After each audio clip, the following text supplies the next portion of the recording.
Hello friends, नमस्कार। मैं मुन्ना कुमार। आप सभी को YouTube channel talent study lover पर स्वागत है। तो आज बिहार एसएससी की प्रैक्टिस सीरीज की नेक्स्ट क्लास नंबर 24 स्टार्ट करते हैं। इससे पहले आपको बता दें कि इस क्लास का पीडीएफ आपको टेलीग्राम पर प्रोवाइड करा दिया जाता है, तो आप टेलीग्राम पर ज्वाइन कर लीजिएगा। टेलीग्राम का लिंक जो है आपको डिस्क्रिप्शन बॉक्स में प्रोवाइड करा दिया जाता है, तो वहाँ से आप पीडीएफ डाउनलोड करके रिवीजन कर सकते हैं। तो अभी प्लेटफॉर्म की जो बुक है उसका पूरी सेट खत्म हो चुके हैं, और अभी बीआरडी प्रकाशन की यानी कि खान सर की जो बुक है इसका प्रैक्टिस सेट स्टार्ट है। तो अभी तक 24वां सेट स्टार्ट है, यानी कि इससे पहले 23 सेट हो चुके हैं। तो आप बारी बारी से प्ले लिस्ट में देख सकते हैं सभी वीडियो। और यदि वीडियो अच्छा लगता है तो आप कमेंट बॉक्स में ज़रूर कमेंट कीजिएगा। तो चलिए शुरू करते हैं आज की फर्स्ट क्वेश्चन से क्लास, ठीक है।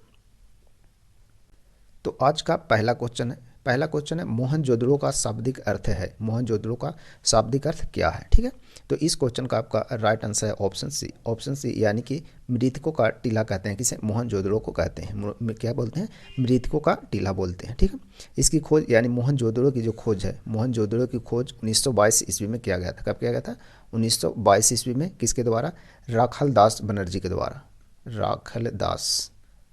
राखलदास बनर्जी जी के द्वारा खोज किया गया था। किसका? मोहनजोदड़ो को, ठीक है ना, जो कि सिंधु घाटी सभ्यता का सबसे परिपक्व शहर है, ठीक है। चलिए, और कौन सी नदी के किनारे है? तो सिंधु नदी के किनारे मोहनजोदड़ो स्थित है। चलिए नेक्स्ट है क्वेश्चन नंबर 2। क्वेश्चन नंबर 2 है श्वेतांबर और दिगंबर किस धर्म के हैं? श्वेतांबर और दिगंबर का जो संबंध है वो किस धर्म से संबंधित है? तो इस क्वेश्चन का राइट आंसर है आपको जैन मत। जैन मत यानी कि जैन धर्म से संबंधित है, ठीक है ना। जैन धर्म का वास्तविक संस्थापक जो माने जाते हैं वो महावीर स्वामी को माने जाते हैं। किन्हें? महावीर स्वामी को। वास्तविक संस्थापक किन्हें माना जाता है? तो महावीर को माना जाता है। दिगंबर जो कि संत थे वो नग्न रहते थे। दिगंबर मतलब नग्न, और जो श्वेतांबर होते थे वो वे श्वेत कपड़ा पहनते थे, ठीक है ना। चलिए बढ़ते हैं आगे। नेक्स्ट है क्वेश्चन नंबर 3। क्वेश्चन नंबर 3 है बारदोली सत्याग्रह के प्रमुख नेता कौन थे? बारदोली जो सत्याग्रह हुआ था वहाँ उसके प्रमुख नेता कौन थे? तो इस क्वेश्चन का राइट आंसर है आपका ऑप्शन सी यानी कि सरदार वल्लभ भाई पटेल थे, इनके प्रमुख नेता थे। बारदोली सत्याग्रह कब हुआ था? तो बारदोली सत्याग्रह आपका हुआ था 1928 में, ठीक है ना। बारदोली सत्याग्रह कब हुआ था? 1928 में, जिसमें महिलाओं के द्वारा वल्लभ भाई पटेल को सरदार बोला गया था, ठीक है ना। सरदार बोला गया था, सरदार वल्लभ भाई को सरदार बोला गया था, ठीक है। और उसके बाद फिर महात्मा गांधी ने उन्हें सरदार की उपाधि दी थी, ठीक है। चलिए आगे नेक्स्ट है क्वेश्चन नंबर 4। क्वेश्चन नंबर 4 है खान अब्दुल गफ्फार खान को और किस नाम से जाना जाता है, ठीक है ना। यानी खान अब्दुल गफ्फार खान को और किस नाम से जाना जाता है? तो इस क्वेश्चन का राइट आंसर आपका ऑप्शन सी यानी कि सीमांत गांधी के नाम से जाना जाता है। किन्हें? तो खान अब्दुल गफ्फार खान को नाम से जाना जाता है, ठीक है ना। चलिए बढ़ते हैं आगे। नेक्स्ट है क्वेश्चन नंबर 5। क्वेश्चन नंबर 5 देखते हैं क्या है। सॉरी एक मिनट। क्वेश्चन नंबर 5 हो रहा है निम्नलिखित में से किस गवर्नर जनरल को भारतीय प्रेस का मुक्तिदाता कहा जाता है? यानी कि भारत के किस गवर्नर जनरल को भारतीय प्रेस का मुक्तिदाता कहा जाता है, ठीक है। तो इस क्वेश्चन का राइट आंसर आपका ऑप्शन बी यानी कि सर चार्ल्स मेटकॉफ को भारतीय गवर्नर जनरल है जिन्हें भारतीय प्रेस का मुक्तिदाता कहा जाता है। इनका कार्यकाल कब से कब तक रहा था? तो 1835 से लेकर के 1836 ईस्वी तक इनका कार्यकाल रहा था। उन्होंने प्रेस को पूर्ण स्वतंत्रता दे दी थी, इसीलिए इन्हें भारतीय प्रेस के मुक्तिदाता कहा जाता है, ठीक है। नेक्स्ट है question number 6। British house of common में सर्वप्रथम किस भारतीय ने आर्थिक निष्कासन सिद्धांत की भर्त्सना की थी? यानी कि सबसे पहले आर्थिक निष्कासन का जो सिद्धांत है वो सबसे पहले ब्रिटिश हाउस ऑफ कॉमन में किसके द्वारा दिया गया था, ठीक है। तो इस क्वेश्चन का आपका राइट आंसर है ऑप्शन ए यानी कि दादा भाई नेहरूजी के द्वारा यह सबसे पहले आर्थिक निष्कासन सिद्धांत दिया गया था, ठीक है। चलिए बढ़ते हैं आगे। नेक्स्ट है क्वेश्चन नंबर 7। क्वेश्चन नंबर 7 है प्रसिद्ध गाना सारे जहां से अच्छा रचा गया है, यानी सारे जहां से अच्छा जो गाना है वो किसके द्वारा रचा गया है? तो इस क्वेश्चन का राइट आंसर है ऑप्शन बी यानी कि मोहम्मद इकबाल के द्वारा रचा गया यह गाना है सारे जहां से अच्छा, ठीक है ना, जो कि एक उर्दू और फारसी शायर थे यानी कि प्रसिद्ध कवि भी थे उस टाइम। इन्हें इकबाल ए लाहौर कहा जाता है। किन्हें? तो मोहम्मद इकबाल को इकबाल ए लाहौर भी कहा जाता है। किन्हें? मोहम्मद इकबाल को कहा जाता है। चलिए बढ़ते हैं आगे। नेक्स्ट है क्वेश्चन नंबर 8। क्वेश्चन नंबर 8 देखते हैं। क्वेश्चन नंबर 8 है, चीन ने भारत के एलपीजी ठीक है ना, सुधारों के समान अपने संरचनात्मक सुधार कब से शुरू किए, ठीक है। तो इस क्वेश्चन का आपका राइट आंसर है ऑप्शन सी, यानी कि 1991 ईस्वी में। एलपीजी का मतलब होता है क्या, एल का मतलब लिबरलाइजेशन यानी कि उदारीकरण, ठीक है ना। पी का मतलब प्राइवेटाइजेशन यानी कि निजीकरण, और जी का मतलब ग्लोबलाइजेशन यानी कि वैश्वीकरण, यानी उदारीकरण, निजीकरण और वैश्वीकरण। भारत में कब आया था, तो 1991 में, ठीक है ना, जो कि कब हुआ था, 1991 में, ठीक है। हाँ चलिए आगे बढ़ते हैं। नेक्स्ट है क्वेश्चन नंबर है आपका 9। क्वेश्चन नंबर 9 है, 1854 से 56 ईस्वी में क्रीमियम युद्ध, यानी क्रीमिया का जो युद्ध हुआ था वो किनके बीच लड़ा गया था। 1854 से 56 के बीच में क्रीमियम युद्ध किसके बीच, यानी कौन से दो देशों के बीच लड़ा गया था।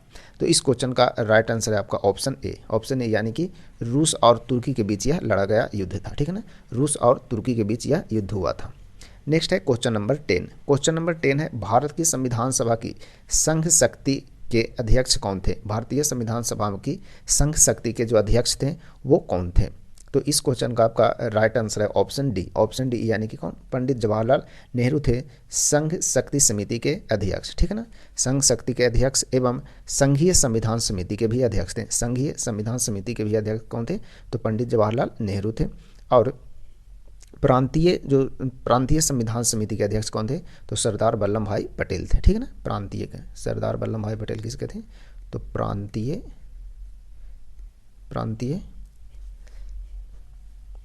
संविधान समिति, ठीक है ना।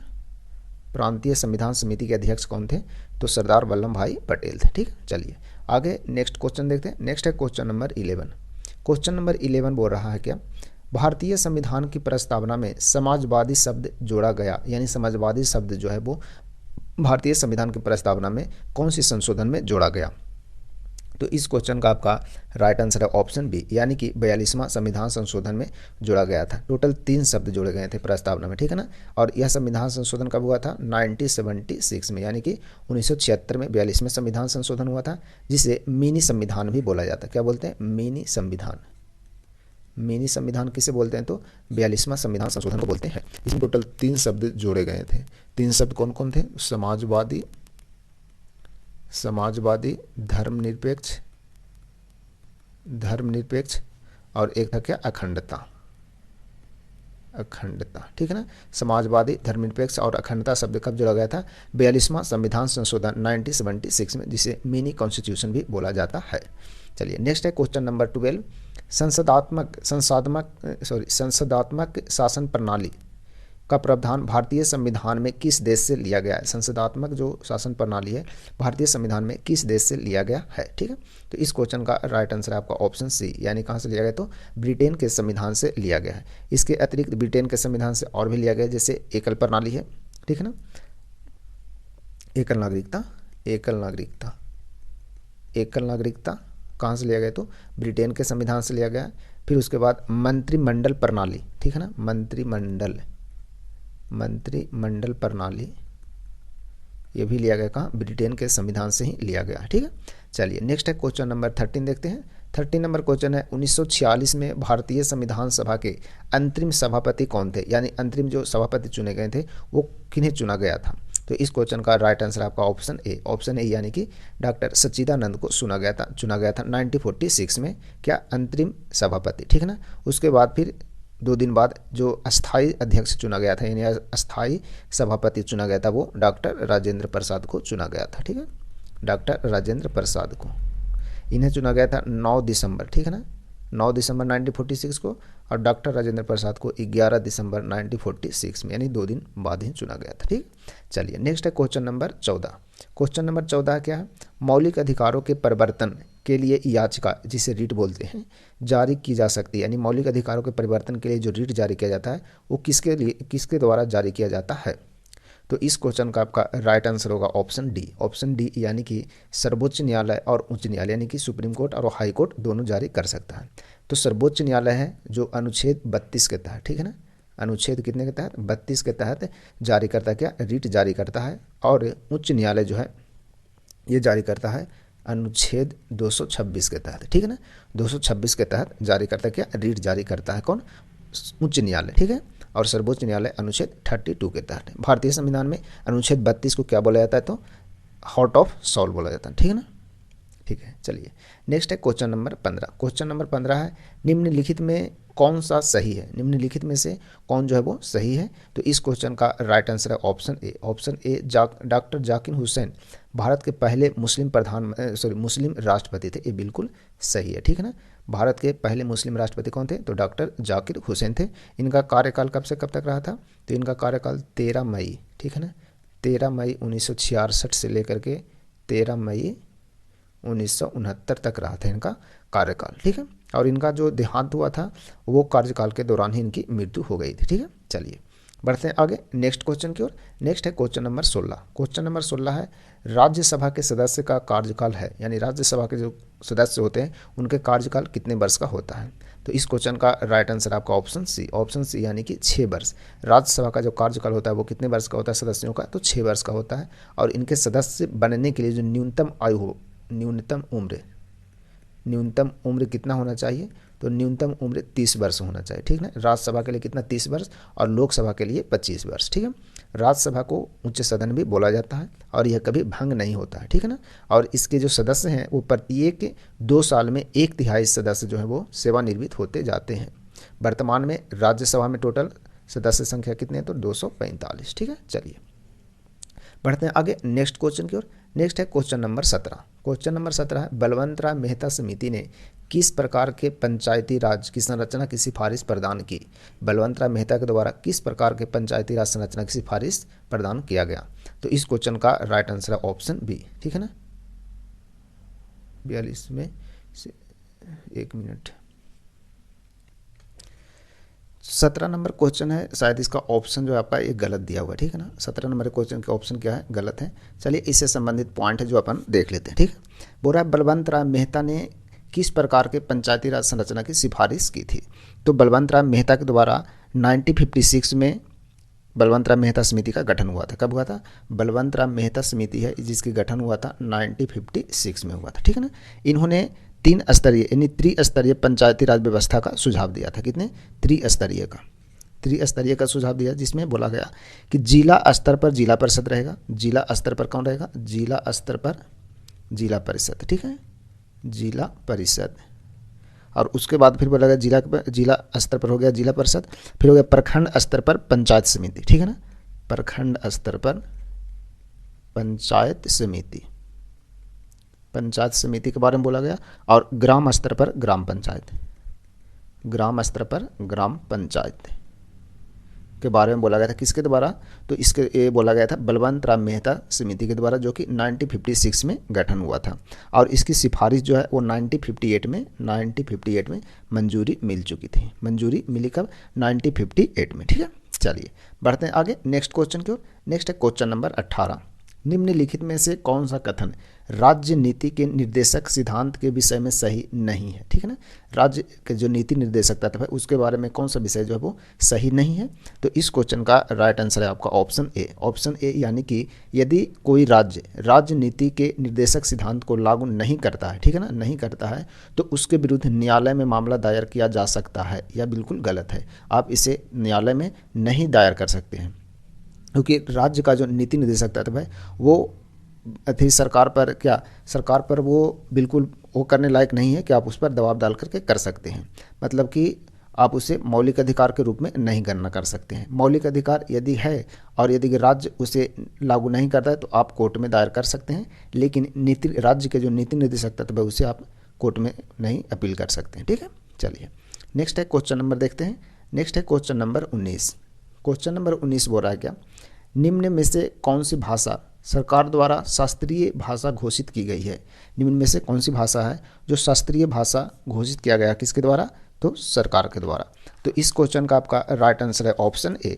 ऑप्शन ए यानी कि कौन, कन्नड़ भाषा। कन्नड़ भाषा को क्या किया गया है, तो शास्त्रीय भाषा में घोषित किया गया। शास्त्रीय भाषा जो कि कम से कम 1500 से 2000 वर्ष पुराना इतिहास होता है तभी घोषित होता है, यानी कि कितना, लगभग 1500 से 2000 वर्ष इसकी इतिहास जो है क्या होना चाहिए, पुराना होना चाहिए। और भारत की 8वीं अनुसूची है, 8वीं अनुसूची, जिसमें टोटल 22 भाषा, यानी कि 8वीं अनुसूची का संबंध किससे है, तो भाषा से संबंधित है। ठीक है, चलिए बढ़ते हैं आगे। नेक्स्ट है क्वेश्चन नंबर 20। चंद्रमा की घूर्णन अवधि है, चंद्रमा की जो घूर्णन अवधि है वो कितना है? तो इस क्वेश्चन का आपका राइट आंसर है ऑप्शन बी, कितना है, 28 दिन है चंद्रमा की घूर्णन अवधि। चंद्रमा एक क्या है, प्राकृतिक उपग्रह है, प्राकृतिक उपग्रह है जो सौर मंडल का 5वां सबसे विशाल उपग्रह है। चंद्रमा जो है 5वां सबसे विशाल उपग्रह है, कितना, 5वां सबसे विशाल उपग्रह है। ठीक है ना, कौन, चंद्रमा। चंद्रमा का जो घूर्णन अवधि है वो 28 दिन है, और पृथ्वी से चंद्रमा का भाग है वो कितना देख सकते हैं, तो 59% देख सकते हैं पृथ्वी से चंद्रमा का भाग। ठीक है ना, और चंद्रमा का अपना प्रकाश नहीं है, यह सूर्य के प्रकाश से चमकता है। चलिए नेक्स्ट है क्वेश्चन नंबर 21 नंबर क्वेश्चन है, पेशावर एवं काबुल किसके माध्यम से एक दूसरे से जुड़े हैं? पेशावर और काबुल जो है किसके माध्यम से एक दूसरे से जुड़े हैं? तो इस क्वेश्चन का राइट आंसर है ऑप्शन ए, यानी कि खैबर दर्रा से जुड़े हुए हैं पेशावर और काबुल। ठीक है, चलिए बढ़ते हैं आगे। नेक्स्ट है क्वेश्चन नंबर 22। हिमखंडों के पिघलने का मुख्य कारण है, हिमखंड जो पिघलता है उसका मुख्य कारण क्या है? तो इस क्वेश्चन का राइट आंसर है ऑप्शन सी, यानी कि भूमंडलीय ताप वृद्धि हो रहा है, इसके कारण हिमखंडों को पिघलने का मुख्य कारण माना जा रहा है। चलिए नेक्स्ट है क्वेश्चन नंबर 23। विश्व की सबसे गहरी झील कौन सी है? विश्व की सबसे गहरी झील जो है वो कौन सी है? तो इस क्वेश्चन का आपका राइट आंसर है ऑप्शन ए, यानी कि विश्व की सबसे गहरी झील कौन है? तो बैकाल झील है, जो कि विश्व की सबसे गहरी और प्राचीन झील भी माना जाता है इसे। ठीक है, चलिए बढ़ते हैं आगे। नेक्स्ट है क्वेश्चन नंबर 24 नंबर क्वेश्चन है, दक्षिण अमेरिका की सबसे लंबी नदी है, दक्षिण अमेरिका की जो सबसे लंबी नदी है वो कौन सी नदी है? तो इस क्वेश्चन का राइट आंसर है आपका ऑप्शन बी, यानी कि अमेजन नदी जो है वो दक्षिण अमेरिका महाद्वीप की सबसे लंबी नदी है। और विश्व की सबसे लंबी नदी कौन है? तो विश्व की सबसे लंबी नदी है नील नदी। ठीक है ना, और बहाव की दृष्टि से सबसे बड़ा नदी है जो कौन है? तो अमेजन नदी है पूरे विश्व में। इस नदी की टोटल जो चौड़ाई है वो कितना, 190 किलोमीटर। इस नदी की चौड़ाई कितना है, 190 किलोमीटर है। और विश्व में लंबाई में दूसरी सबसे लंबी नदी कौन है? तो अमेजन नदी है। ठीक है, पहला में नील और दूसरा में अमेजन। चलिए बढ़ते हैं आगे। नेक्स्ट है क्वेश्चन नंबर 25 नंबर क्वेश्चन है, इग्लू क्या है? तो इस क्वेश्चन का राइट आंसर है ऑप्शन सी, यानी कि इग्लू गुंबद के आकार का एक घर या झोपड़ी होता है जो कठोर बर्फ की सिल्ली से बनाया जाता है, जिसमें एस्किमो क्या है, जनजाति हैं वो रहते हैं इसमें। ठीक है ना, इग्लू में कौन सी जनजाति रहते हैं? तो एस्किमो जनजाति रहते हैं। ठीक है, चलिए आगे बढ़ते हैं नेक्स्ट क्वेश्चन की ओर। नेक्स्ट है क्वेश्चन नंबर 26 नंबर, 1 मिनट बढ़ा लूँ फिर देखते हैं। क्वेश्चन नंबर 26 है, कर्क रेखा किस राज्य से होकर नहीं गुजरती है? कर्क रेखा जो है निम्न में से किस राज्य से होकर नहीं गुजरती है? तो इस क्वेश्चन का आपका राइट आंसर है ऑप्शन सी, यानी कर्क रेखा जो है वो उड़ीसा राज्य से होकर नहीं गुजरती है। तो कर्क रेखा भारत के कितने राज्यों से गुजरते हैं? तो भारत के टोटल 8 राज्यों से गुजरते हैं। कौन कौन से राज्य हैं देख लेते हैं, जैसे कि झारखंड के बाद हो गया आपका गुजरात, राजस्थान के बाद फिर हो जाता है आपका मध्य प्रदेश। ठीक है ना, मध्य प्रदेश के बाद पश्चिम बंगाल, उसके बाद छत्तीसगढ़, उसके बाद त्रिपुरा और फिर मेघालय। ठीक है ना, मेघालय नहीं, मिजोरम है ना जी, मिजोरम। ठीक है ना, त्रिपुरा के बाद क्या होता है, मिजोरम। ठीक है ना, यानी टोटल के भारत के 8 राज्यों से कर्क रेखा गुजरते हैं, झारखंड, गुजरात, राजस्थान, मध्य प्रदेश, पश्चिम बंगाल, छत्तीसगढ़, त्रिपुरा और मिजोरम से। ठीक है ना, इतने राज्यों से होकर गुजरते हैं क्या, भारत में कर्क रेखा। ठीक है, चलिए बढ़ते हैं आगे। नेक्स्ट है क्वेश्चन नंबर 27 नंबर क्वेश्चन देखते हैं, भारतीय मानक समय प्रधान मेरिडियन पर आधारित कहाँ से गुजरती है? यानी भारत का जो मेरिडियन टाइम है वो कहाँ से गुजरती है? तो इस क्वेश्चन का राइट आंसर है आपका ऑप्शन सी, यानी कि इलाहाबाद के नैनी के पास से होकर गुजरती है। ठीक है ना, जो कि भारत का टाइम कितना है? तो देशांतरीय है 82 डिग्री 30 मिनट। ठीक है ना, 82 डिग्री 30 मिनट है भारत का देशांतरीय मानक रेखा। ठीक है ना, भारत का जो मानक देशांतर है वो कितना है? 82 डिग्री 30 मिनट है, जो कि इलाहाबाद के नैनी के पास से होकर गुजरती है। ठीक, चलिए नेक्स्ट है क्वेश्चन नंबर 28 नंबर क्वेश्चन है, सांख्यिकी और कार्यक्रम कार्यान्वयन मंत्रालय द्वारा 2016-17 के लिए दिए गए बागवानी आंकड़ों के अनुसार सबसे बड़ा फल उत्पादक भारतीय राज्य कौन सा है, ठीक है ना। तो इस क्वेश्चन का आपका राइट आंसर है ऑप्शन ए। ऑप्शन ए यानी कौन, आंध्र प्रदेश जो है भारत का सबसे बड़ा फल उत्पादक राज्य है, ठीक है। चलिए नेक्स्ट है क्वेश्चन नंबर 29। 29 नंबर क्वेश्चन है, निम्न में से कौन सा कथन हरित क्रांति के बारे में सही नहीं है, ठीक है ना। सही नहीं है, क्वेश्चन को हमेशा गौर से पढ़िएगा। क्वेश्चन कभी कभी इजी रहते हैं लेकिन आप गलत कर देते हैं, एग्जाम में हो जाता है कभी कभी, इसीलिए क्वेश्चन को हमेशा गौर से पढ़ा कीजिए। तो कौन सा कथन जो वो हरित क्रांति के बारे में सही नहीं है, तो इस क्वेश्चन का आपका राइट आंसर है ऑप्शन डी। ऑप्शन डी यानी कि बोला गया है क्या कि यह केवल चावल के उत्पादन में सफल हुआ, यानी कि यह केवल चावल के उत्पादन में सफल हुआ, क्या नहीं, यह बिल्कुल गलत है, ठीक है। तो सही कौन सी है, तो ये कथन आपका सही है। हरित क्रांति जो है भारत में प्रारंभ हुआ कब, 1966 में हुआ था, खरीफ ऋतु में हुआ था। इसका प्रारंभ अधिक उपज देने वाले बीजों का उपयोग करने के लिए हुआ, ठीक है ना, अधिक उपज देने वाले बीजों के उपयोग से हुआ। प्रारंभ में इसका लाभ जो है पंजाब, हरियाणा, पश्चिम उत्तर प्रदेश को मिला था, ठीक है ना। और भारत में हरित क्रांति के जनक माने जाते हैं, वो किसे माना जाता है, तो एम.एस. स्वामीनाथन को, ठीक है ना, एम.एस.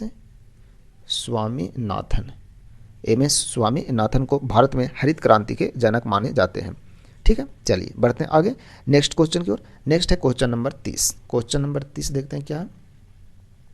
क्वेश्चन नंबर 30 है, 2001 से 11 के दशक में भारत निम्नलिखित राज्यों में से किसमें सर्वाधिक जनसंख्या वृद्धि दर है, यानी भारत के 2001 से 11 के जो दशक में जनगणना हुआ उसमें सर्वाधिक जनसंख्या वृद्धि का दर जो रहा वो किस राज्य में रहा। तो इस क्वेश्चन का राइट आंसर है आपका ऑप्शन सी। ऑप्शन सी यानी कि सबसे अधिक जनसंख्या वृद्धि दर जो रहा वो मेघालय में रहा, ठीक है ना। सबसे अधिक जनसंख्या दर कहाँ रहा, तो वृद्धि मेघालय में, और सबसे कम रहा अरुणाचल प्रदेश में। सबसे कम कहाँ रहा, तो अरुणाचल प्रदेश में सबसे कम, ठीक है। चलिए नेक्स्ट है क्वेश्चन नंबर 31 देखते हैं। क्वेश्चन नंबर 31 है, निम्न में से किसके कारण राष्ट्रीय आय के चक्राकार प्रवाह का आकार घटता है, ठीक है। तो इस क्वेश्चन का राइट आंसर है ऑप्शन डी। ऑप्शन डी यानी कि आयात के कारण भारत में किसी भी देश में आयात के कारण राष्ट्रीय आय के चक्राकार प्रवाह के आकार क्या हो जाता है, घट जाता है, ठीक है। चलिए नेक्स्ट है क्वेश्चन नंबर 32। कौटिल्य के अर्थशास्त्र के अनुसार निम्नलिखित में से कौन राज्य के करों की वसूली के लिए जिम्मेवार था, ठीक है। तो इस क्वेश्चन का राइट आंसर है ऑप्शन डी। ऑप्शन डी यानी कि नागरिक इसका आंसर होगा, ठीक है ना। कौटिल्य के अर्थशास्त्र के अनुसार नागरिक राज्य के करों की वसूली के लिए जिम्मेवार था, ठीक है ना। तो अब देख लेते हैं कौटिल्य के बारे में। तो कौटिल्य कौन थे, तो कौटिल्य का अन्य नाम, जो कौटिल्य का अन्य नाम था क्या था, चाणक्य, चाणक्य या विष्णुगुप्त, ठीक है ना। विष्णुगुप्त भी इन्हें बोलते हैं, जो कि अर्थशास्त्र नामक पुस्तक के लेखक भी हैं, ठीक है। यह चंद्रगुप्त मौर्य के राजनीतिक गुरु और मुख्यमंत्री दोनों थे, ठीक है। चलिए बढ़ते हैं आगे। नेक्स्ट है क्वेश्चन नंबर 33। 33 नंबर क्वेश्चन है, गालिब थे, यानी गालिब जो थे वो कौन थे। तो इस क्वेश्चन का राइट आंसर है ऑप्शन ए। गालिब यानी कि मिर्जा गालिब। मिर्जा गालिब कौन थे, तो कवि थे, उर्दू और फारसी भाषा के यह कवि थे, कौन, मिर्जा गालिब। यह मुगल काल के आखिरी शासक बहादुर शाह जफर के दरबारी कवि भी रह चुके थे, मिर्जा गालिब जी, ठीक है। चलिए नेक्स्ट है क्वेश्चन नंबर 34।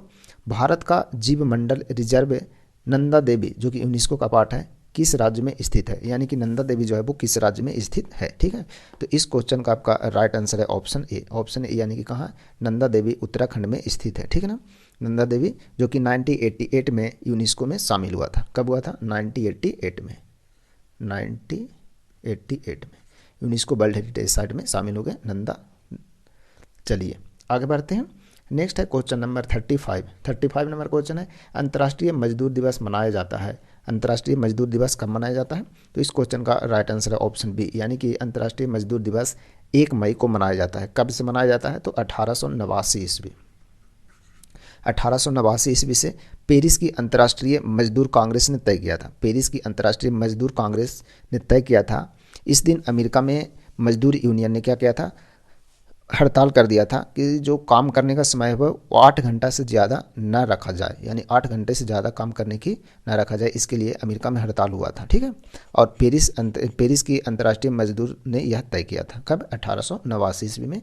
इसलिए 1 मई को अंतर्राष्ट्रीय मजदूर दिवस मनाया जाता है। चलिए नेक्स्ट है क्वेश्चन नंबर 36। 36 नंबर क्वेश्चन है, कौन सा कथक घराना यानी कथक घराना उस नृत्य शैली के आध्यात्मिक पहलुओं पर अधिक ध्यान देता है। यानी कहने का मतलब है कि कौन सा कथक घराना उस नृत्य शैली के आध्यात्मिक पहलुओं पर अधिक ध्यान देता है।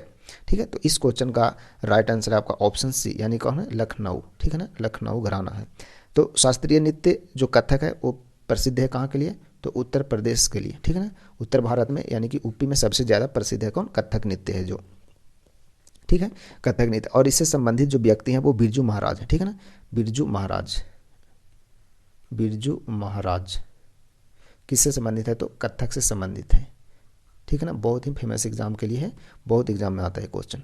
चलिए नेक्स्ट है क्वेश्चन नंबर 37 नंबर क्वेश्चन है, उस वैज्ञानिक का नाम बताएं जिसने पहली बार टीके की खोज की, पहली बार टीके की खोज की, उस वैज्ञानिक का नाम बताना है।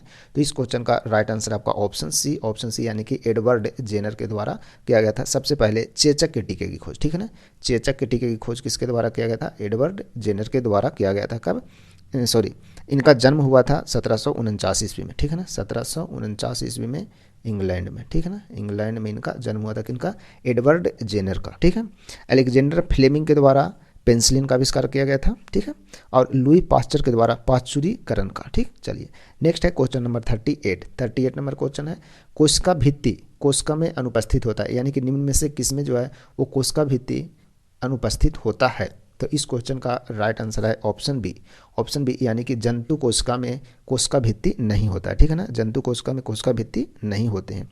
जीवाणु एक वनस्पति कोशिका में कोशिका झिल्ली के बाहर निर्जीव तथा मोटी दीवार पाई जाती है। ठीक है ना, इसे कोशिका भित्ति कहते हैं। एक कोशिकीय पौधे होते हैं वनस्पति की जनन कोशिका एवं प्राणी कोशिका में कोशिका भित्ति नहीं होता है, यानी कि एक कोशिकीय पौधा और जंतु में यानी कि जो जनन कोशिका होता है उसमें नहीं पाया जाता है, क्या नहीं पाया जाता है, तो कोशिका भित्ति नहीं पाया जाता है। ठीक है, चलिए बढ़ते हैं आगे। नेक्स्ट है क्वेश्चन नंबर 39 नंबर क्वेश्चन है, उपास्थि एक डैश संयोजी उत्तक है, यानी कि उपास्थि क्या है। ठीक है, तो इस क्वेश्चन का राइट आंसर आपका ऑप्शन सी यानी कि कोमल। ठीक है ना, कोमल क्या है, उपास्थि एक कोमल संयोजी उत्तक है। ठीक है ना, कोमल संयोजी, कोमल को दूसरा नाम क्या बोल सकते हैं, लचीला। ठीक है ना, लचीला, यानी कि बोल सकते हैं उपास्थि एक लचीला संयोजी उत्तक है, और लचीला या कोमल दोनों एक ही वर्ड है। ठीक है, चलिए नेक्स्ट है क्वेश्चन नंबर 40, मनुष्य में पीत का उत्पादन किस अंग में होता है, मनुष्य का पीत का जो उत्पादन होता है वो किस अंग में होता है। तो इस क्वेश्चन का राइट आंसर है आपका ऑप्शन सी यानी कि जिगर का मतलब होता है यकृत। यकृत में होता है क्या, पीत का उत्पादन होता है, किस में होता है, तो यकृत में होता है। और लीवर मानव शरीर की सबसे बड़ी ग्रंथि। ठीक है ना, मानव शरीर की सबसे बड़ी ग्रंथि कौन है, तो सबसे बड़ी ग्रंथि कौन है, तो लीवर। ठीक है ना, पीत जो होता है उसका रंग कैसा होता है, तो पीले भूरे या हरे रंग का द्रव्य होता है। ठीक है ना, जो वसा का पाचन में सहायता करता है। पित्ताशय केवल पीत रस को अपने अंदर संभाल के रखता है, यानी कि पित्ताशय के अंदर में पीत जो है क्या होता है, रहता है। पीत कहाँ रहता है, तो पित्ताशय में रहता है। ठीक है, चलिए बढ़ते हैं आगे। नेक्स्ट है क्वेश्चन नंबर 41 नंबर क्वेश्चन है, रुधिर परिसंचरण तंत्र की खोज किसने की थी। रुधिर परिसंचरण तंत्र की जो खोज है, परिसंचरण तंत्र है, उसकी खोज किसके द्वारा किया गया था। तो इस क्वेश्चन का राइट आंसर है ऑप्शन सी यानी कि विलियम हार्वे के द्वारा रुधिर परिसंचरण तंत्र की खोज किया गया था। चलिए नेक्स्ट है क्वेश्चन नंबर 42 नंबर क्वेश्चन देखते हैं। 42 नंबर में है, गले के उदर तलिए, ठीक है ना, उदर तलिए मध्य रेखा पर चपटी हड्डी का नाम बताइए। गले के उदर तलिए मध्य रेखा के चपटी हड्डी का नाम क्या है। ठीक है, तो इस क्वेश्चन का राइट आंसर है ऑप्शन डी यानी कि ब्रेस्ट बोन बोलते हैं उसे, क्या बोलते हैं, ब्रेस्ट बोन बोलते हैं। ठीक है ना, या उप्रोस्थि भी बोलते हैं, इसे क्या बोलते हैं,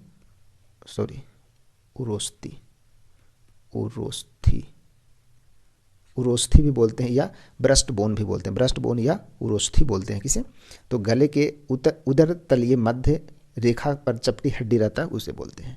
चलिए नेक्स्ट है क्वेश्चन नंबर 43, निम्नलिखित में से कौन सा आपको एक व्युत्क्रम वर्ग बनाने देता है जो एक आधार वर्ग से अधिक विशेषताओं को आनुवंशिक रूप से प्राप्त करता है। ठीक है, तो इस क्वेश्चन का राइट आंसर है ऑप्शन बी यानी कि बहु इनहेरिटेंस। ठीक है ना, बहु इनहेरिटेंस इसे बोलते हैं। ठीक है, चलिए नेक्स्ट है क्वेश्चन नंबर 44 नंबर क्वेश्चन है, पोलियो तथा चेचक की बीमारियों में होने का जो कारण है वो क्या है, यानी कि पोलियो और चेचक की बीमारी होती है, निम्न में से किसके कारण होते हैं।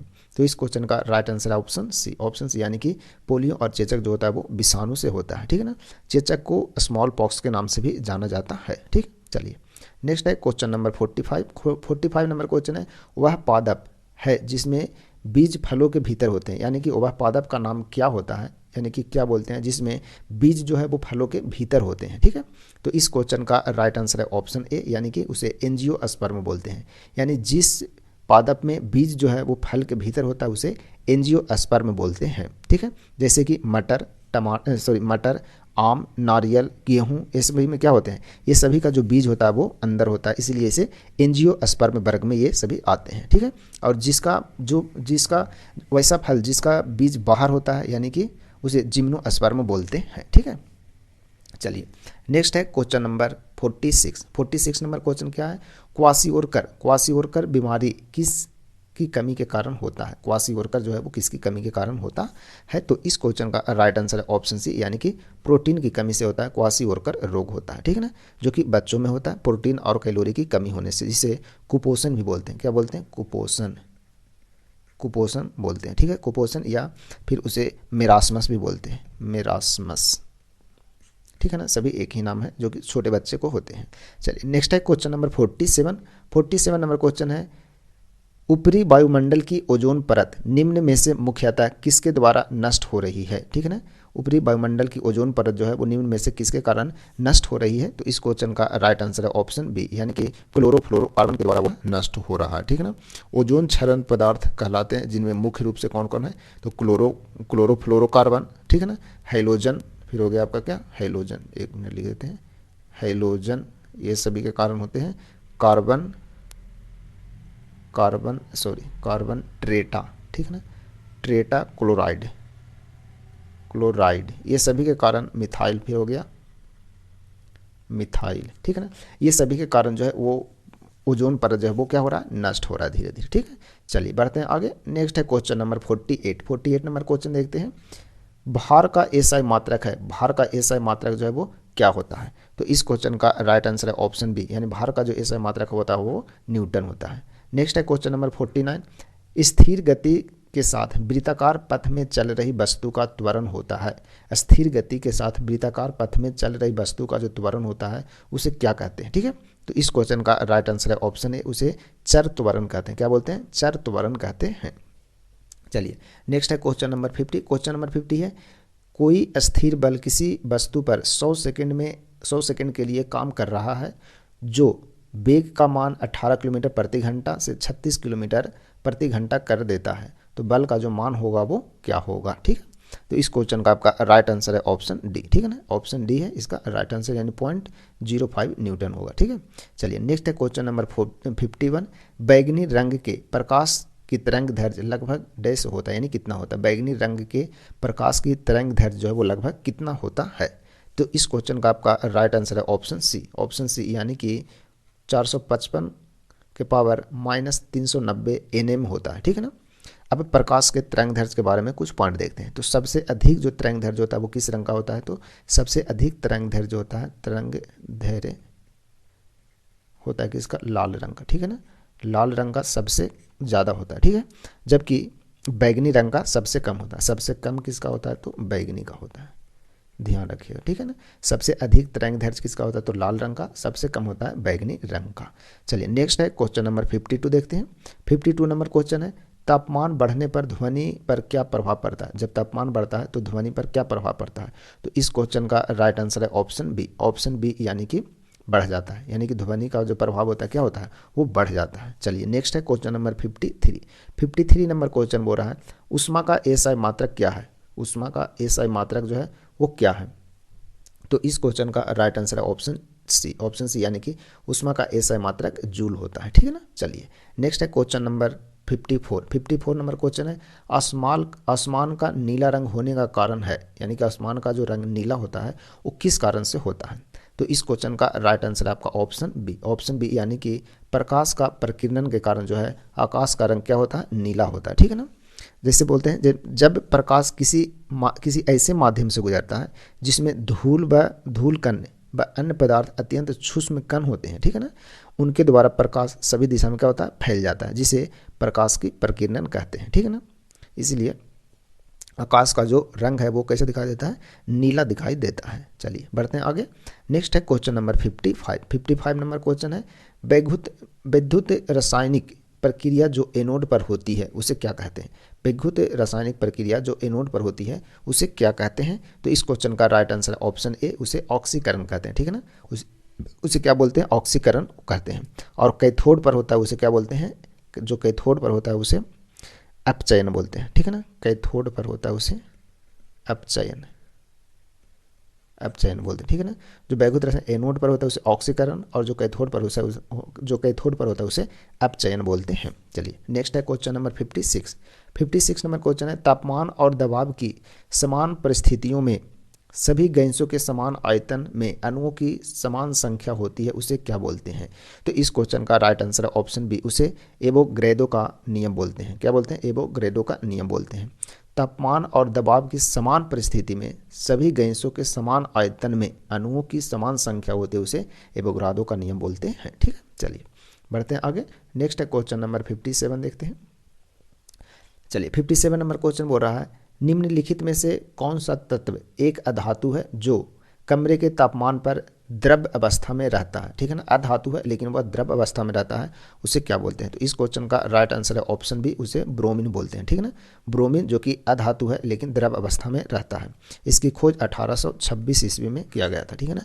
1826 ईस्वी में ब्रोमीन की खोज हुआ था, जो कि फ्रांस के वैज्ञानिक के द्वारा किया गया था। फ्रांस के वैज्ञानिक कौन थे, बेलार्ड के द्वारा, ठीक है ना। बेलार्ड के द्वारा इसका खोज किया गया था, किसका, ब्रोमीन का, ठीक है ना। ब्रोमीन ही केवल अधातु है जो सामान्य ताप पर द्रव अवस्था में रहता है, उसके अलावा कोई तत्व नहीं है ऐसा, ठीक है, अधातु है। चलिए बढ़ते हैं आगे। नेक्स्ट है क्वेश्चन नंबर 58 नंबर क्वेश्चन बोल रहा है, एक तत्व की द्रव्यमान संख्या 32 तथा परमाणु संख्या 16 है। इसके परमाणु में न्यूट्रॉनों की संख्या होगी, यानी न्यूट्रॉनों की संख्या जो होगा वो कितना होगा। तो न्यूट्रॉनों की संख्या बराबर हो जाएगा क्या, द्रव्यमान संख्या माइनस परमाणु संख्या, ठीक है ना। यानी कि द्रव्यमान कितना दिया हुआ है 32 और परमाणु संख्या कितना 16, यानी कि घटा देंगे जाएगा 16, ठीक है ना। यानी न्यूट्रिनो की जो संख्या हो जाएगा वो 16 हो जाएगी, यानी इसका राइट आंसर ऑप्शन बी होंगे, यानी न्यूट्रिनो की संख्या बराबर, ठीक है ना। न्यूट्रॉनों की संख्या बराबर हो जाएगा द्रव्यमान संख्या माइनस परमाणु संख्या, ठीक है। चलिए नेक्स्ट है क्वेश्चन नंबर 59, निम्न में से कौन सी अक्रिय गैस नहीं है, ठीक है ना। निम्न में से कौन सी अक्रिय गैस नहीं है। तो इस क्वेश्चन का राइट आंसर है ऑप्शन सी, यानी कि हाइड्रोजन जो है वो अक्रिय गैस में नहीं आता है। तो अक्रिय गैस कौन कौन है, तो आपको 3 ऑप्शन है, नियान, हीलियम और आर्गन, एक है आपका जीनॉन, ठीक है ना। जीनॉन, ये सभी क्या आते हैं, तो अक्रिय गैस में आते हैं, ठीक है। चलिए बढ़ते हैं आगे। नेक्स्ट है क्वेश्चन नंबर 60। क्वेश्चन नंबर 60 है, बिना बुझा चूना का रासायनिक नाम है, बिना बुझा चूना है उसका रासायनिक नाम क्या है। तो इस क्वेश्चन का राइट आंसर है ऑप्शन डी, यानी कि कैल्शियम ऑक्साइड, जिसका सूत्र होता है CaO, ठीक है ना। इसका सूत्र क्या होता है, CaO होता है, जिसे आमतौर पर क्विक लाइम भी बोलते हैं, क्विक लाइम भी इसे बोलते हैं, ठीक है। चलिए बढ़ते हैं आगे। नेक्स्ट है question number 61, Xe2O2F2 into F2 में सब है, ठीक है ना। Xe2O2 इंटू F2 की आकृति होगी, यानी कि इसकी जो आकृति होगी वो किस प्रकार की होगी। तो इस क्वेश्चन का राइट आंसर है आपका ऑप्शन ए, यानी कि त्रिकोणीय द्विपिरामिडिक होगा, ठीक है। चलिए नेक्स्ट है क्वेश्चन नंबर 62। क्वेश्चन नंबर 62 है, एक पेड़ में गुरुत्वाकर्षण के विरुद्ध जल की गति का परम कारण है, उसे क्या बोलते हैं, ठीक है।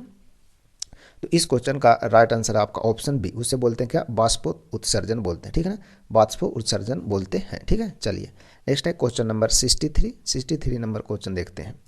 63 में बोल रहा है, रासायनिक परिवर्तन के लिए असत्य कथन छांटिए। रासायनिक परिवर्तन के लिए जो असत्य कथन है उसे छांटना है। तो इस क्वेश्चन का राइट आंसर है आपका ऑप्शन ए, यानी कि यह उत्क्रमणीय परिवर्तन है, यह बिल्कुल रासायनिक परिवर्तन के लिए गलत है, यह उत्क्रमणीय परिवर्तन नहीं है, ठीक है ना। बाकी सभी, इसके साथ ऊर्जा में भी परिवर्तन होता है, सही है। पदार्थ का आंतरिक संगठन परिवर्तित होता है, सही है। और नए उत्पाद का निर्माण होता है, ये भी सही है। लेकिन यह उत्क्रमणीय परिवर्तन होता है, यह गलत है, ठीक है। चलिए आगे नेक्स्ट है क्वेश्चन नंबर 64। 64 नंबर क्वेश्चन है कार्बोरेंडम। कार्बोरेंडम क्या है? कार्बोरेंडम क्या है? तो इस क्वेश्चन का राइट आंसर है ऑप्शन सी। ऑप्शन सी यानी कि ये है सिलिकॉन कार्बाइड को कार्बोरेंडम बोलते हैं, ठीक है ना, कार्बोरेंडम बोलते हैं। इसकी खोज कब हुआ था? तो इसकी खोज हुआ था 1891 ईस्वी में, ठीक है ना। 1891 ईस्वी में गुडरिच एसेस गुडरिच के द्वारा, ठीक है ना,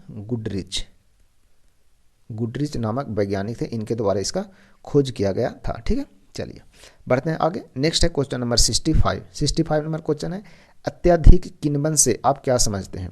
अत्यधिक किण्वन से आप क्या समझते हैं? तो इस क्वेश्चन का राइट आंसर है ऑप्शन डी। ऑप्शन डी यानी कि यह अपशिष्ट जल में ईंधन के रूप में हाइड्रोजन उत्पन्न करने की पद्धति है जिसे अत्यधिक किण्वन कहते हैं। नॉर्मल भाषा में बोले तो किण्वन एक जैव रासायनिक क्रिया, क्या है? किण्वन एक जैव रासायनिक क्रिया। इसमें जटिल कार्बनिक यौगिक जो होता है उसमें सूक्ष्म सजीवों की सहायता से सरल कार्बनिक यौगिक में विघटित कर देते हैं, यानी कि तोड़ दिया जाता है, ठीक है। चलिए बढ़ते हैं आगे। नेक्स्ट है क्वेश्चन नंबर 66। 66 नंबर क्वेश्चन है नीली क्रांति का संबंध है। नीली क्रांति का संबंध किससे है? तो इस क्वेश्चन का राइट आंसर आपका ऑप्शन डी। ऑप्शन डी यानी कि मछली से संबंधित है कौन? नीली क्रांति, जिसे एक्वा कल्चर भी बोलते हैं। एक्वा कल्चर मतलब जलीय पौधा और जो जलीय जानवर होते हैं वो सभी से संबंधित होते हैं, ठीक है। चलिए बढ़ते हैं आगे।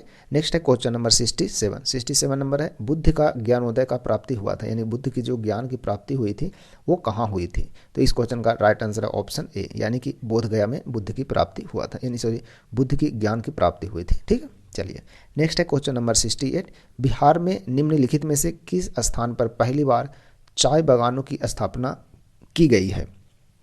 बिहार में सबसे पहले किस स्थान पर चाय बागानों की स्थापना की गई? तो इस क्वेश्चन का राइट आंसर है ऑप्शन ए, यानी कि ठाकुरगंज में सबसे पहले किया गया है, ठीक है। नेक्स्ट है क्वेश्चन नंबर 69। निम्नलिखित में से कौन मध्य प्रदेश का पहला सौर शहर बनेगा? मध्य प्रदेश का जो पहला सौर शहर है वो कौन बनेगा? तो इस क्वेश्चन का राइट आंसर है आपका ऑप्शन डी। ऑप्शन डी यानी कि सांची। सांची जो कि एक यूनेस्को वर्ल्ड हेरिटेज साइट भी जगह है, ठीक है ना, जो कि जल्द ही मध्य प्रदेश का पहला सौर शहर बनेगा, ठीक है। नेक्स्ट है क्वेश्चन नंबर 70। पिसोडोनो फिश, ठीक है ना, पिसोडोनो फिश कलिंगा नामक ईल की एक नई प्रजाति किस राज्य में खोजी गई है? ठीक है ना, पिसोडोनो फिश कलिंगा नामक ईल की एक नई प्रजाति किस राज्य में खोजी गई है? ठीक है ना। तो इस क्वेश्चन का राइट आंसर कॉमन सेंस से आप बता सकते हैं, ठीक है ना। तो बोले कैसे? तो कलिंगा, ठीक है ना, कलिंगा मतलब कलिंग पुराना नाम किसका था? उड़ीसा का, ठीक है ना। तो यह प्रजाति जो कहाँ खोजा गया है? उड़ीसा में खोजा गया है ना। इंटरेस्टिंग, ठीक। चलिए बढ़ते हैं आगे। नेक्स्ट है क्वेश्चन नंबर 71। 71 नंबर क्वेश्चन है प्रथम पंचवर्षीय योजना किस मॉडल पर आधारित थी? ठीक है ना, प्रथम पंचवर्षीय योजना जो बनाया गया था वो किस मॉडल पर आधारित था? तो इस क्वेश्चन का आपका राइट आंसर होगा, इस क्वेश्चन का राइट आंसर है ऑप्शन बी, ठीक है ना, ऑप्शन बी यानी कि हेराल्ड डोमर मॉडल पर, हेराल्ड डोमर मॉडल पर आधारित था भारत का प्रथम पंचवर्षीय योजना, जिसका कार्यकाल था 1951 से लेकर के 56 तक, ठीक है ना। और द्वितीय पंचवर्षीय योजना जो बना था वो पीसी महालनोबिस के मॉडल पर था, ठीक है। चलिए बढ़ते हैं आगे। नेक्स्ट है क्वेश्चन नंबर 72। जालियांवाला बाग हत्याकांड के विरोध में प्रत्यक्ष परिणाम है, यानी जालियांवाला बाग हत्याकांड का जो विरोध में प्रत्यक्ष परिणाम क्या निकला? तो इस क्वेश्चन का राइट आंसर है आपका ऑप्शन बी, ठीक है ना, ऑप्शन बी यानी कि रॉलेट अधिनियम, ठीक है ना, उसी को एक्ट बोलते हैं।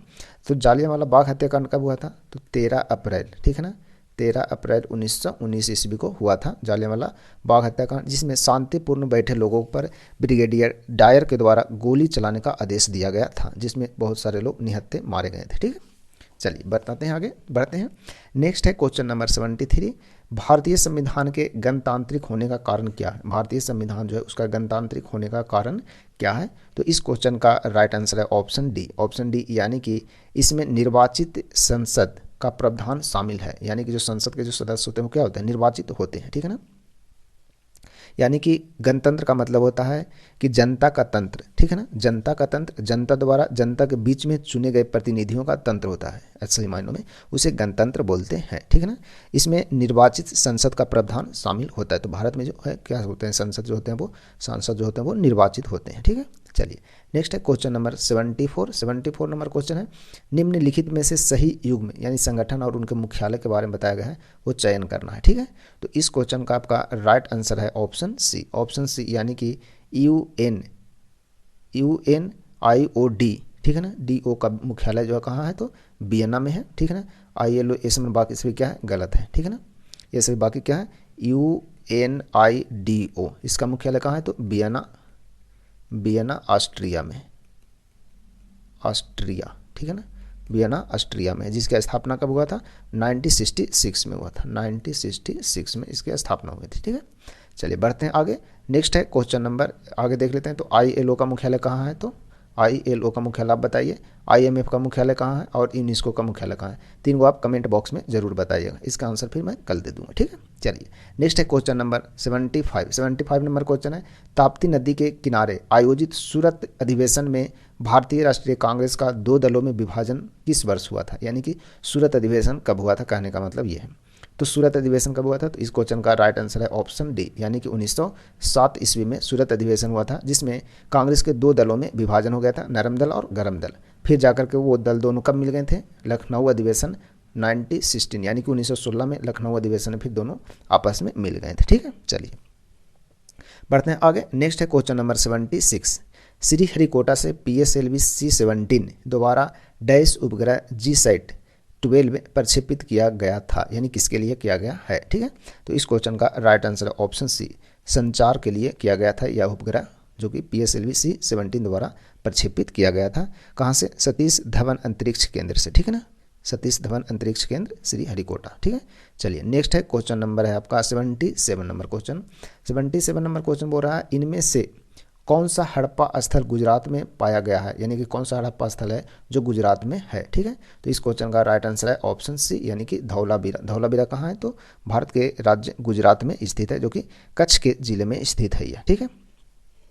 चलिए नेक्स्ट है क्वेश्चन नंबर 78 नंबर है, डैश को 2002 में सभी गांवों में पेयजल आपूर्ति सुनिश्चित करने के लिए शुरू किया गया था, यानी किसे शुरू किया गया था, 2002 में सभी गांवों में पेयजल आपूर्ति सुनिश्चित करने के लिए, ठीक है, यानी कौन सी योजना था। तो इस क्वेश्चन का राइट आंसर है ऑप्शन सी, स्व जलधारा योजना था, स्व जलधारा योजना शुरू किया गया था। चलिए नेक्स्ट है क्वेश्चन नंबर 79, फोर्ट्रान क्या है, ठीक है ना, फोर्ट्रान क्या है, तो ये तो संबंधित है कंप्यूटर से, ठीक है। पहला तो यही याद रखना है कि फोर्ट्रान का संबंध किससे, तो कंप्यूटर से संबंधित कुछ ना कुछ है। तो इस क्वेश्चन का राइट आंसर है ऑप्शन बी, ऑप्शन बी, यानी कि पहली उच्च स्तरीय प्रोग्रामिंग भाषा, यानी कि फर्स्ट उच्च स्तरीय प्रोग्रामिंग लैंग्वेज था यह, ठीक है ना, जिसका विकास कब हुआ था, 1957 में हुआ था, ठीक है ना, 1957 में डब्ल्यू बेकस के द्वारा, ठीक है ना, डब्ल्यू बेकस के द्वारा किया गया था, प्रस्ताव लाया गया था, जिसमें IBM के द्वारा विकास किया गया था। कौन सी कंपनी था, IBM के द्वारा, इंटरनेशनल बिजनेस मशीन होता है इसका फुल फॉर्म से, ठीक है ना, इसके द्वारा विकास किया गया था, ठीक है। चलिए बढ़ते हैं आगे।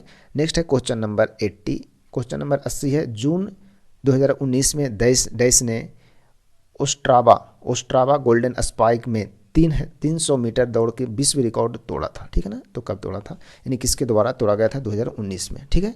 तो इस क्वेश्चन का राइट आंसर है ऑप्शन ए, ऑप्शन ए, यानी कि सोने मिलर उइबो के द्वारा, सोने मिलर उइबो, ठीक है ना, इसका नाम है, उनके द्वारा तोड़ा गया है, काफ़ी खतरनाक नाम है।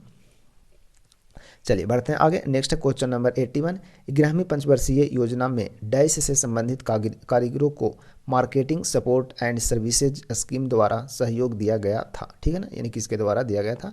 तो इस क्वेश्चन का राइट आंसर है आपका ऑप्शन ए, ऑप्शन ए, यानी कि हस्तशिल्प के द्वारा, हस्तशिल्प से संबंधित कारीगरों को marketing support and services scheme द्वारा सहयोग दिया गया था। तो ये जो 11वीं पंचवर्षीय योजना इसका कार्यकाल कब से कब तक रहा था, तो 2007 से लेकर के 2012 तक इसका कार्यकाल रहा था, ठीक है। चलिए नेक्स्ट है क्वेश्चन नंबर 82, पद्म विभूषण से सम्मानित की जाने वाली प्रथम महिला भरतनाट्यम नर्तकी का नाम बताइए, ठीक है ना, जो कि भरतनाट्यम से संबंधित है। तो इस क्वेश्चन का राइट आंसर क्या होगा, तो इसका राइट आंसर आपका ऑप्शन डी, यानी कि सोनल मानसिंह, ठीक है ना, सोनल मानसिंह, जिन्हें 1992 में पद्म विभूषण दिया गया था, ठीक है ना। इनका संबंध किससे है, तो भरतनाट्यम से संबंधित है और उड़ीसे से भी संबंधित है, भरतनाट्यम और उड़ीसा दोनों से संबंधित है, ठीक है। तो जिस प्रकार का ऑप्शन आएगा आप देखिएगा, ठीक है। चलिए नेक्स्ट है क्वेश्चन नंबर 83 नंबर क्वेश्चन है, शीतल पेय में फ्रिज यानी कि फ्रिज सनसनाहट उत्पन्न करने के लिए निम्नलिखित में से क्या मिलाया जाता है। जब शीतल पेयजल अपन लोग पीते हैं ना, कोल्ड ड्रिंक्स वगैरह, तो उसमें जब खोलते हैं तो जब उसका बटन जब ढक्कन खोलते हैं तो सनसनाहट की आवाज़ आता है, तो उसके लिए क्या मिलाया जाता है उसमें, ठीक है ना, वो पूछ रहा है। तो इस क्वेश्चन का राइट आंसर आपका ऑप्शन ए, यानी कि उसमें मिलाया जाता है कार्बनिक अम्ल मिलाया जाता है, ठीक है ना, कार्बनिक अम्ल मिलाया जाता है जिससे वह सनसनाहट उत्पन्न होता है। जैसे कोल्ड ड्रिंक्स, नींबू पानी, रसना वगैरह में जाता है सनसनाहट, वो वाली, ठीक है। चलिए नेक्स्ट है क्वेश्चन नंबर 84। 84 नंबर क्वेश्चन बोल रहा है, निम्नलिखित में से कौन सा मानव रक्त में मौजूद एक वर्णक है जो ऑक्सीजन को हमारे फेफड़ों से शरीर के सभी अंगों में ले जाता है। तो इस क्वेश्चन का राइट आंसर है आपका ऑप्शन डी, यानी कि वह काम है हीमोग्लोबिन का, ठीक है ना, वह काम कौन करता है, तो हीमोग्लोबिन करता है, ठीक है। नेक्स्ट है क्वेश्चन नंबर 85 और आज की क्लास की लास्ट क्वेश्चन है। तो लास्ट क्वेश्चन देखते हैं। 85 में बोला गया है डैश इंसुलेटर का उदाहरण नहीं है, यानी कि निम्न में से कौन जो है वो इंसुलेटर का उदाहरण नहीं है, ठीक है। तो इस क्वेश्चन का आपका राइट आंसर है ऑप्शन सी, ऑप्शन सी, यानी कि मानव शरीर। मानव शरीर जो है वो इंसुलेटर का उदाहरण नहीं है, ठीक है ना। इंसुलेटर का मतलब क्या होता है, इंसुलेटर का मतलब होता है विद्युत रोधी, यानी विद्युत को जो रोकता है उसे इंसुलेटर बोलते हैं। तो रबर विद्युत को रोक लेता है, ठीक है, हीरा रोक लेता है, कांच रोक लेता है, लेकिन मानव शरीर विद्युत को नहीं रोक सकता है, यानी कि मानव को करंट लग जाता है, ठीक है। इसलिए विद्युत का यह क्या है, तो यह इंसुलेटर का उदाहरण नहीं है। बाकी रबर, हीरा, ये सभी इंसुलेटर का उदाहरण है, ठीक है ना। चलिए, तो ये था आज की क्लास का लास्ट क्वेश्चन, क्वेश्चन नंबर 85 था। तो आप ज़रूर बताइएगा कमेंट में कि वीडियो आपको कैसा लगा, और यदि वीडियो आपको अच्छा लगता है तो वीडियो को लाइक, शेयर एंड अपना YouTube channel talent study lover को सब्सक्राइब जरूर करिएगा, ठीक है। तो कल फिर से मिलते हैं नए क्लास में, तब तक के लिए आप सभी को धन्यवाद।